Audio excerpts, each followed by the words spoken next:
اللهم صل على سيدنا محمد. اللهم صل وسلم عليه. Assalamualaikum warahmatullahi wabarakatuh.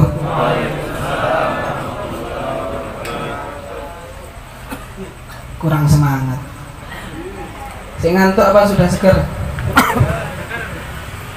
Masih seger apa sudah ngantuk?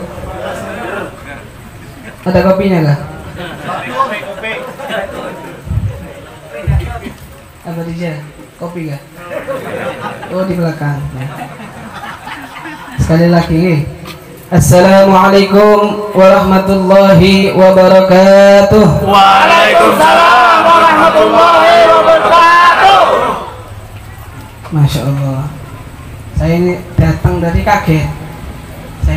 Saya kira acaranya ini sederhana aja.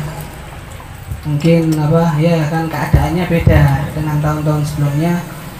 Anak kira mungkin sederhana aja. Gak taunya Masya Allah luar biasa. Kalau mengadakan acara totalitas, Insya Allah ini menunjukkan kalau tuan rumah sahibul hajah benar-benar sangat cinta kepada Nabi Muhammad SAW. Semoga dengan menunjukkan, mengekspresikan daripada cintanya tersebut dibalas cinta juga oleh Nabi Muhammad SAW.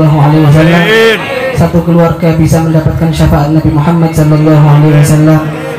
Dan kita semua insya Allah di sini menunjukkan daripada kecintaan kita kepada Nabi Muhammad, mau ngangkat suara untuk bersalawat kepada Nabi Muhammad SAW. Insya Allah kita sama-sama bisa mendapatkan syafaat daripada Nabi Muhammad SAW. Amin amin ya rabbal alamin. Masya Allah, kopinya datang. Ya, kopi ini diminum. Kalau masih ngantuk, siram ke matanya. Masya Allah. Allahumma shalli ala Muhammad. Yang anda hormati, sini ada Habib Ahmad, Balges, dan daripada para asatid yang lainnya yang tidak bisa saya sebutkan satu persatu. Takutnya kalau satu aja, dua aja yang disebutkan, yang lainnya bisa merajuk. Kenapa anak gak disebut, Bib? Maka ulun parak lawan pian. Maka ulun sering ke rumah pian. Nanti akhirnya merajuk bahaya nih. Jadi langsung secara umum aja, para asatid yang insya Allah semuanya diberikan kesehatan oleh Allah Subhanahu wa Ta'ala. Hadirin, hadirat yang insya Allah kita semua mendapatkan perlindungan dan penjagaan Allah Subhanahu wa Ta'ala, selalu diberikan panjang umur, sehat walafiat, sehingga bisa istiqomah semangat di dalam menghidupkan daripada bulan kelahiran Nabi Muhammad SAW. Amin amin ya rabbal alamin. Para hadirin wal hadirat yang dirahmati oleh Allah Subhanahu wa Ta'ala, Sayyidul Maulid tiba mengatakan, walau anna amilna kulla hinin li Ahmad maulidan qad kana wajib. Walaupun kita ini sebenarnya disuruh mengadakan daripada maulid Nabi Muhammad SAW kulla hinin li Ahmad maulidan qad kana wajib, itu sebenarnya wajib atas kita. Bukan apa kalau mau aja, sebenarnya wajib. Kenapa? Karena dunia ini milik Nabi Muhammad, diciptakan Allah untuk Nabi Muhammad. Seperti sering saya jelaskan, Allah mengatakan laulaka ya Muhammad ma khalaqtu aflak. Kalau bukan karena engkau wahai Muhammad, maka tidak akan aku ciptakan alam semesta ini. Makanya kalau kita di dunia ini, kita ini sama dengan numpang kepada Nabi Muhammad. Berarti kalau sudah kita tinggal di tempat yang menjadi tempat daripada Nabi Muhammad, otomatis kita harus menyenangkan daripada si pemilik daripada tempat tersebut. Supaya apa?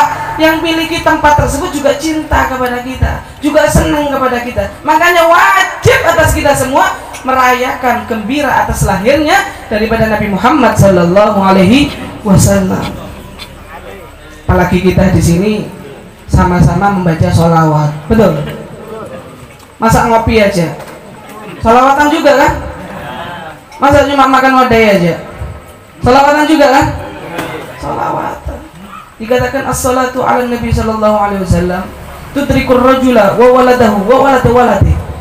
Sholawat kepada Nabi Muhammad sallallahu alaihi wasallam itu manfaatnya bisa untuk yang membaca sholawat tersebut, bisa untuk anak dan keturunan daripada orang yang membaca sholawat kepada Nabi Muhammad Sallallahu Alaihi Wasallam. Pian di sini baca sholawat, insya Allah yang punya anak pian bahkan merasakan manfaat daripada sholawat pian tadi. Yang belum punya anak, insya Allah kelak kalau diberikan keturunan oleh Allah, punya anak, cucu, insya Allah semuanya bisa mendapatkan manfaat daripada salawat kita kepada Nabi Muhammad Sallallahu Alaihi Wasallam. Makanya semangat salawat. Allahumma shalli ala Muhammad. Allahumma shalli ala Muhammad. Al Habib Umar bin Hafid, beliau mengatakan di dalam maulidnya, billahi karir dzikra wasfi Muhammadin kaimatu ziha anil qulubir rana, kata beliau.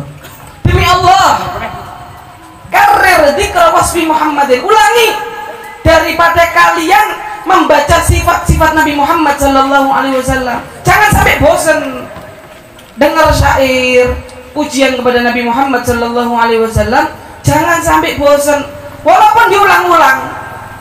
Tiap hari dengarkan sholatun terus, assalamualaikum terus, ulidal huda terus, komarun terus, macam-macam diulang-ulang. Jangan sampai bosan. Apa kata beliau? Karir dzikra billahi karir dzikra wasfi Muhammadin kaimatu ziha anil qulubir rana.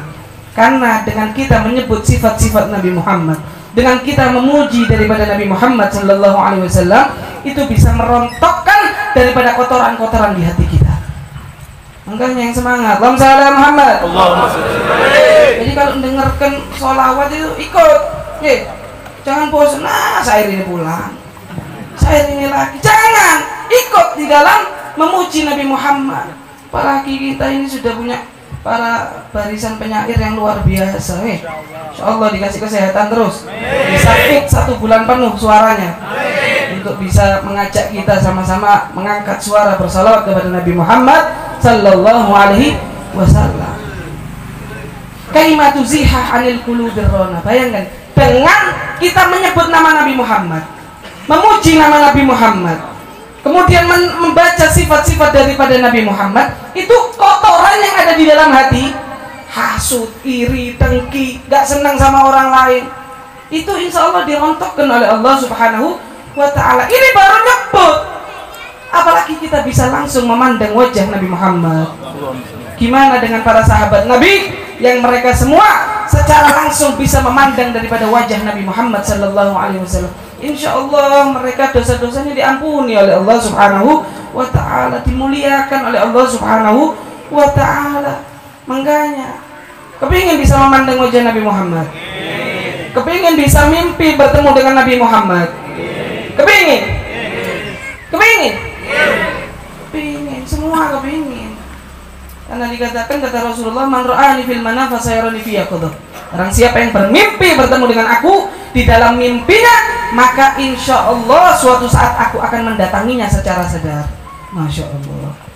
Jadi kalau kita minimal, kalau mimpi ketemu Nabi Muhammad ternyata masih belum didatangi oleh Nabi Muhammad ketika aktivitas kehidupan kita, insya Allah minimal ketika kita dalam keadaan sakaratul maut, kita akan didatangi langsung oleh Nabi Muhammad dan mendapatkan syafaat daripada Nabi Muhammad Sallallahu Alaihi Wasallam. Yang semangat makanya salawat.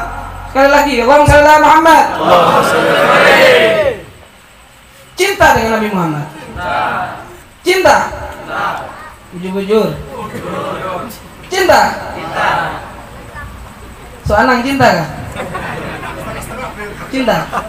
Masya Allah. Ini barisan pecinta semua, Insya Allah kita semua bisa benar-benar membuktikan cinta kita. Kalau cinta berarti bisa membuktikan kalau kita ini adalah pecinta. Seperti kita cinta kepada istri, gimana caranya? Cinta diem aja.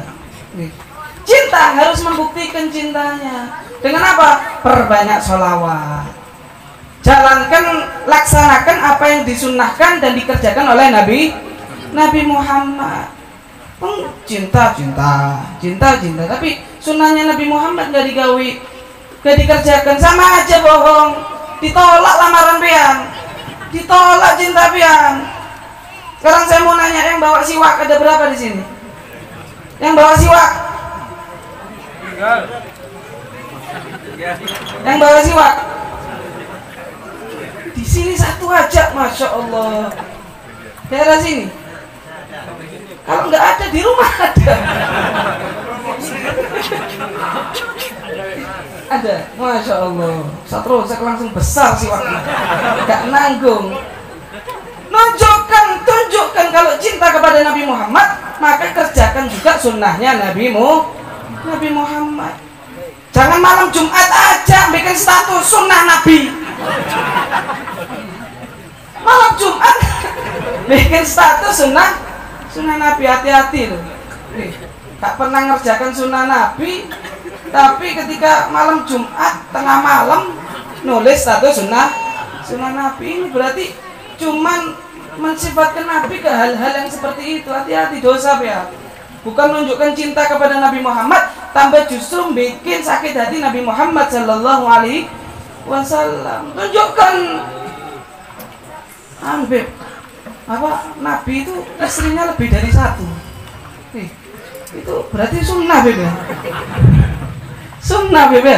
Berarti saya ini kalau nikah lebih dari satu.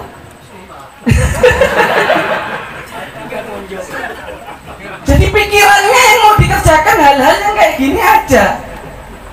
Perlu diketahui, Nabi itu istrinya banyak, cuman nikah bukan karena nafsunya, karena memang ada perintah dari Allah dan di situ ada visi Nabi, visi dan misinya dakwahnya Nabi Muhammad Sallallahu Alaihi Wasallam. Kalau kita kan nikah, pengen nikah lagi, bosan deh. Enak pengen nikah lagi karena nafsu. Beda dengan Nabi Muhammad. Nabi Muhammad istrinya walaupun lebih dari satu, tapi semuanya cinta kepada Nabi Muhammad. Kalau kita kan enggak. Sudah istrinya satu, istrinya setiap ngelihat wajah pian itu dulak. Katanya orang Jawa sampai belenek. Gayanya mau nikah lagi. Wajah pas-pasan. Allahumma Muhammad. Kalau kepingin ngerjakan sunnah Nabi Muhammad, kerjakan hal-hal yang dikerjakan oleh Nabi Muhammad. Jangan cari nyamannya aja sunnah Nabi, tapi hal-hal yang sholat sunnah 2 rakaat gak dikerjakan, puasa sunnah gak dikerjakan. Untung-untungan sudah beb, saya ini sholat wajib, puasa wajib nih, tapi sunnah gak dikerjakan. Padahal sunnah itu bisa menambal daripada ketidaksempurnaan kita di dalam yang wajib. Makanya kalau kita cinta dengan Nabi, kerjakan sunnah-sunnah Nabi. Jangan tinggalkan daripada selalu di dalam setiap hari itu bersalawat kepada Nabi Muhammad Sallallahu Alaihi Wasallam. Diceritakan di Madura, ini ada orang Madura, Pak Erwin, sate Erwin, masya Allah. Nyaman satenya? Nyaman gak? Insyaallah besok dikasih ilmu sama Mas Erwin. Di Madura itu ada dikisahkan seorang nenek penjual bunga, sudah tua. Ya namanya nenek ya tua. Nah, nenek ini setiap keliling jualan bunga, jalan, kemudian beliau itu setiap waktu zuhur selalu mampir ke masjid wudhu untuk melaksanakan sholat duhur. Ketika beliau selesai sholat, selalu nenek-nenek ini kemudian pergi ke halaman masjid. Di situ selalu ada sampah-sampah atau daun-daun daripada kotoran halaman masjid tersebut. Itu oleh nenek tersebut selalu diambil, bukan disapu, diambil satu-satu daunnya. Lama, namanya ngambil bukan nyapu, lama. Itu setiap hari melakukan hal seperti itu nenek tersebut. Jadi setiap hari habis keliling jualan duhur mampir ke masjid, kemudian selesai sholat langsung ngambil daun-daun yang ada di halaman masjid. Suatu hari warga yang ada di masjid itu, dekat masjid, ngelihat nenek itu kesian. Ini setiap hari bersihkan halaman masjid. Gimana kalau kita saja yang bersihkan sebelum nenek itu datang, kita bersihkan terlebih dahulu. Akhirnya oleh warga sebelum nenek itu datang dibersihkan daripada daun-daun yang ada di halaman masjid, sehingga nenek tersebut masuk ke masjid sholat duhur, dilihat bersih halamannya. Lah nenek itu melihat halaman masjid itu bersih, nangis Pak, nangis Bu, bingung, ini kok dibantu tambah nangis nenek ini, warga ini bingung, kenapa nek pian kok nangis? Akhirnya siapa yang bersihkan halaman ini, kata nenek tersebut. Loh kami, loh kenapa kalian kok bersihkan? Ya karena kami kasihan ngeliat pian, gak tega kita ngeliat pian. Akhirnya kalau kalian kasihan kepada saya, maka biarkan saya yang membersihkan daripada daun-daun yang ada di halaman masjid tersebut. Bingung warga. Iya sudah, daripada kekerasan, daripada otot-ototan, ya sudah, terserah pian aja nek. Sudah berlangsung setiap hari seperti itu, sehingga sampai nenek tersebut meninggal dunia. Ketika nenek tersebut meninggal dunia, tanya warga kepada ada seorang kiai di situ. Wahai kiai, tahukah pian kenapa kok nenek itu nolak dulu ketika kami bantu untuk membersihkan daripada halaman masjid itu? Akhirnya kiai tersebut menjelaskan, enggak, nenek itu dulu pernah curhat kepada saya. Kalau beliau itu mengatakan beliau itu tidak punya amal apa-apa. Saya ini kiai gak punya amal apa-apa. Amal saya itu dikit. Itu pun tidak tahu diterima atau tidak oleh Allah Subhanahu wa Ta'ala. Dan saya di akhirat tidak akan bisa tidak akan selamat di akhirat, di hari pembalasannya Allah Subhanahu wa Ta'ala, kecuali dengan saya ini berharap mendapatkan syafaat daripada Nabi Muhammad sallallahu alaihi wasallam. Makanya saya kepingin mungkin cuma ini yang bisa saya lakukan, siang mana saya ini setiap ngambil daun daripada daun yang kotor di masjid ini, saya membaca sholawat kepada Nabi Muhammad sallallahu alaihi wasallam. Allahumma shalli ala Muhammad. Dan aku berharap suatu saat kalau aku meninggal dunia, Nabi datang menjemputku dan memberikan syafaat kepadaku karena aku banyak membaca sholawat kepada beliau, dan yang menjadi saksi adalah daun-daun yang berserakan di masjid ini. Masya Allah. Allahumma shalli ala Muhammad. Ini ingin mengekspresikan, mungkin duitnya nggak banyak, mungkin suaranya nggak nyaman, cuman kepingin dengan hal-hal yang lain supaya bisa mendapatkan cintanya Nabi Muhammad sallallahu alaihi wasallam. Diceritakan juga pernah di pondoknya Al Habib Jamal Ba'agil Batu. Di pondoknya beliau itu pernah suatu ketika ada pondok Ramadan, yang mana di pondok Ramadan tersebut diajarkan selama 1 minggu kepada anak-anak kecil tentang ya pelajaran agama Islam. 1 minggu belajar oleh Habib Jamal Ba'agil, dipisah antara santri laki dan santri perempuan. Ketika pondok Ramadan, Al Habib Jamal ini memfokuskan untuk mengenalkan kepada para santri dan santriwati pengenalan mereka kepada Nabi Muhammad, sehingga bisa timbul kecintaan kepada Nabi Muhammad sallallahu alaihi wasallam. Sebutkan sifat-sifat Nabi, dikisahkan daripada kisah-kisahnya Nabi Muhammad, sehingga supaya mereka ini bisa cinta kepada Nabi Muhammad. Sampai berjalan 1 minggu. Setelah 1 minggu, di hari terakhir Al Habib Jamal Ba'agil ini, beliau memerintahkan kepada para santri dan santriwati pondok Ramadan tersebut, sekarang hari terakhir, kata Habib Jamal, saya kepingin kalian menulis surat cinta untuk Nabi Muhammad sallallahu alaihi wasallam. Tulis di kertas. Kemudian Habib Jamal Ba'agil ini memberikan balon kepada anak-anak. Diberikanlah balon kepada anak-anak tersebut, sehingga nanti kalau sudah ditulis, kertasnya itu dimasukkan ke dalam balon, yang mana balonnya diisi gas dulu supaya bisa terbang. Kata Habib Jamal, nanti ya semoga balon kalian semua bisa sampai ke Madinah. Masya Allah. Ini kepada anak kecil, ngomong kepada anak kecil, tulis kemudian masukkan ke dalam balon. Akhirnya perintah seperti itu dilaksanakan oleh para murid. Ketika selesai semua, mereka nulis, masukkan ke dalam balon, terbanglah balon tersebut. Sehingga ketika mereka semua pulang ke rumahnya, Habib Jamal Ba'agil ini melihat ada 1 balon yang tersangkut di pohon. Jadi 1 balon tersangkut di pohon, diambil oleh Habib Jamal Ba'agil. dibawa masuk ke rumahnya, dibuka di dalam kamarnya.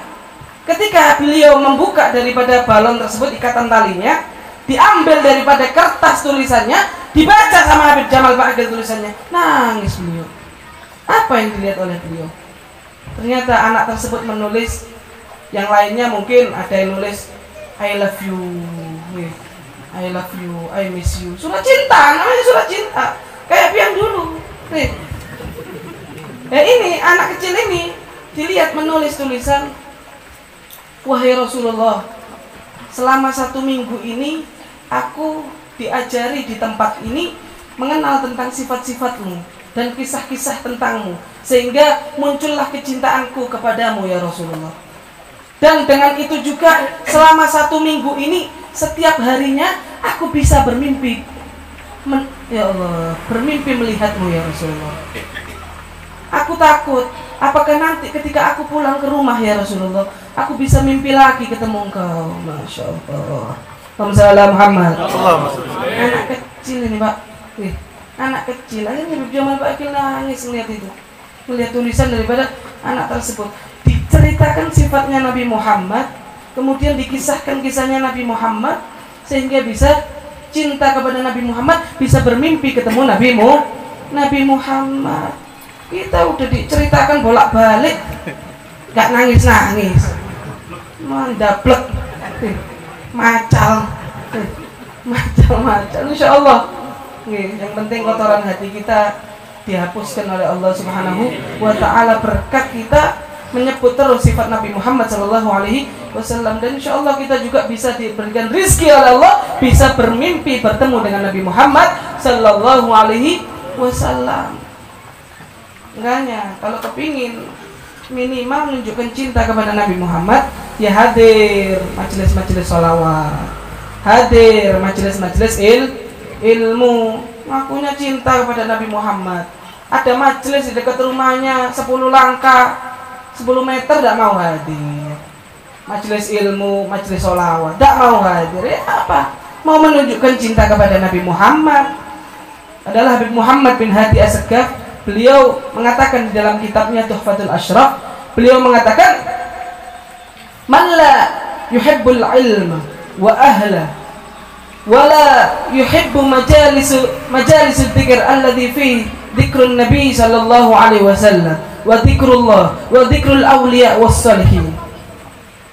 Kata beliau, barang siapa yang dia itu tidak cinta kepada majelis ilmu, tidak cinta kepada majelis zikir yang di dalamnya disebutkan daripada nama Allah dan nama Rasulullah, disebutkan daripada nama-nama aulia dan salihin, ma yuhibbun Nabi sallallahu alaihi wasallam, maka dia tidak akan dicintai oleh Nabi Muhammad sallallahu alaihi wasallam. Wa mahabbatun lahu, dan cintanya dia kepada majelis tersebut kibun, bohong, dusta. Ngakunya cinta kepada Nabi Muhammad, disuruh hadir majelis ilmu, disuruh hadir majelis sholawat, gak mau. Berarti dia ini dusta, bohong. Wa idza ahabbtal ilma wa talaqtahu wa majalisul khair wa majalisul dzikr alladhi fi dzikrullah wa dzikrul awliya was salihin wa dzikrul rasul, farihan Nabi sallallahu alaihi wasallam wa ja'aka yazuruka ila baiti. Dan barang siapa yang cinta kepada majelis ilmu dan mencari ilmu, walaupun dia sudah punya ilmu, tetap cinta kepada majelismu, hadir. Cinta berarti hadir. Kemudian, dan cinta kepada majelis yang dimana di dalamnya dibacakan sholawat kepada Nabi Muhammad, dibacakan zikrullah, mengingat Allah dan mengingat para aulia was salihin, maka itu bisa menggembirakan hati Nabi Muhammad sallallahu alaihi wasallam. Wa ja'aka yazuruka ila baitik, maka dengan cintanya Nabi Muhammad, gembiranya Nabi Muhammad, insya Allah suatu saat Nabi Muhammad bakal silaturahmi ke rumahmu. Masya Allah. Allahumma Muhammad. Nah, kalau ada majelis ilmu, majelis sholawat yang semangat, hadir. Jangan gak ada makanannya, Beb. Cuma kopi aja sama wadah. Lapar, gak mau hadir. Jangan, nih. Berarti itu cintanya bohong, cintanya dusta. Boleh bohong? Boleh bohong? Bohong boleh apa enggak? Bujur-bujur boleh apa enggak? Hah? kepada, apalagi bohong kepada Nabi Muhammad. Nggak boleh. Boleh apa enggak bohong? Boleh apa enggak? Hah? Loh, kok ragu-ragu? Bohong itu loh, boleh apa enggak? Enggak boleh. Tapi bohong ada yang boleh. Bohong itu ada yang boleh. Ada tiga keadaan ketika kita boleh berbohong. Nah, ini dicatat ini. Tapi jangan dipakai bahan, nih. Yang pertama, kita boleh berbohong di situasi peperangan. Sini tidak ada perang. Kemudian yang kedua, kita boleh berbohong untuk mendamaikan dua orang yang sedang berseteru. Mungkin ada dua yang tidak saling merawak. Iya, merawak. Kata kurang. Saling merajuk. Karena mungkin, wah, ini hadir lu nggak dikasih mic.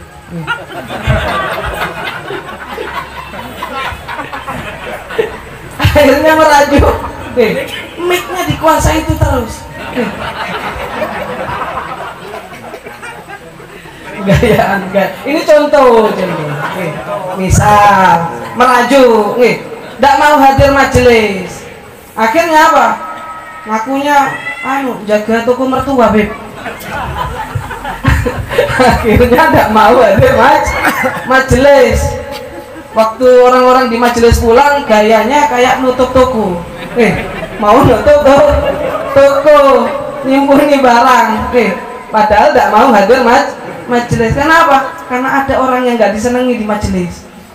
Mungkin, wah, ulun ini biasanya nyair, sekarang nggak bisa nyair.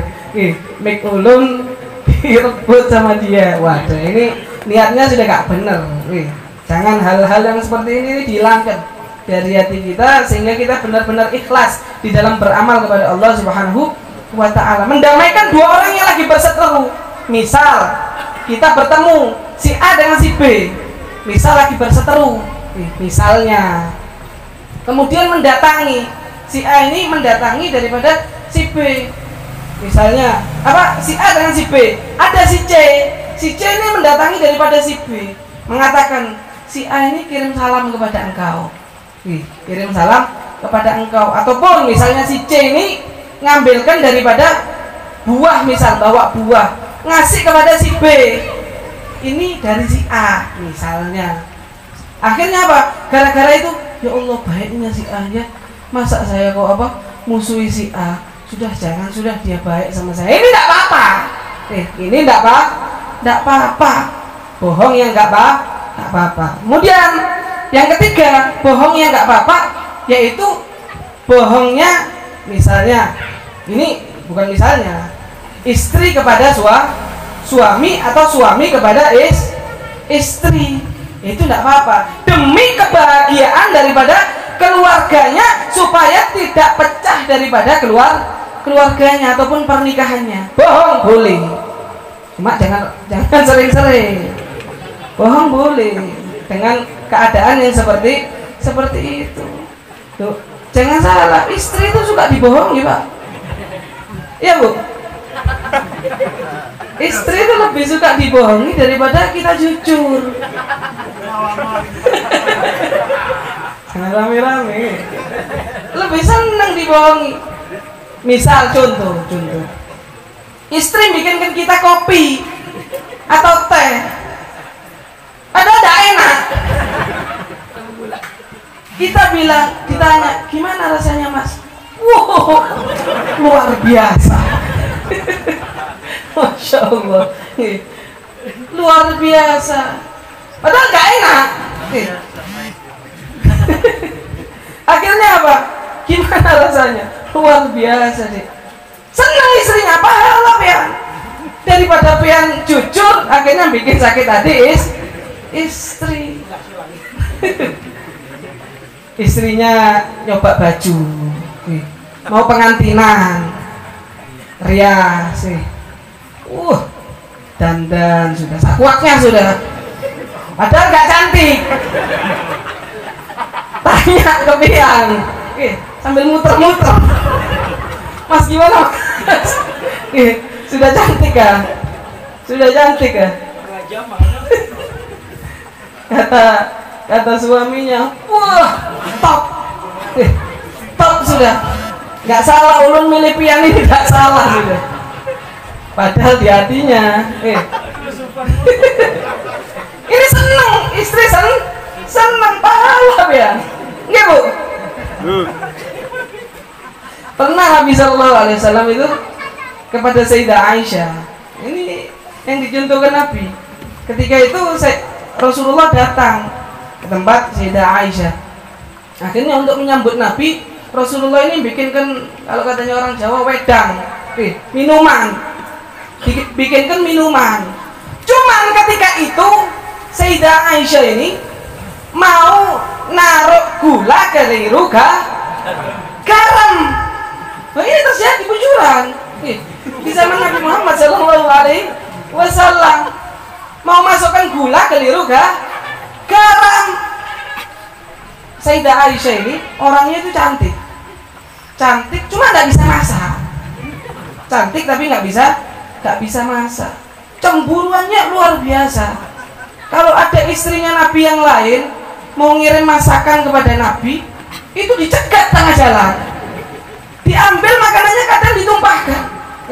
Saking cintanya kepada Nabi. Cuma jangan ditiru bu, jangan ditiru, nanti ada tetangga ngirim makanan, dicegat sama pian. Waduh, ini Siti ngirimi sama keluarga ulun, dibuang, jangan mungkin itu niatnya ikhlas ya diterima.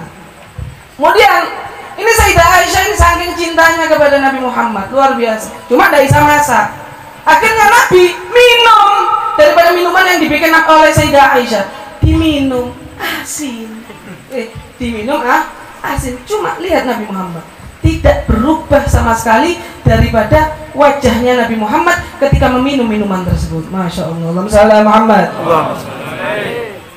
Habis diminum sedikit ditaruh oleh Nabi. Ketika sudah ditaruh oleh Nabi, lama kan diminum-minum. Lama kan diminum. Curiga Sayyidah Aisyah, ini kok minuman kok ditaruh terus sama Nabi, gak diminum-minum. Ditanya oleh Sayyidah Aisyah, wahai Nabi, wahai Rasulullah, gimana minumannya? Nyaman lah. Akhirnya kata Nabi SAW, Siti mewah. Siti mewah.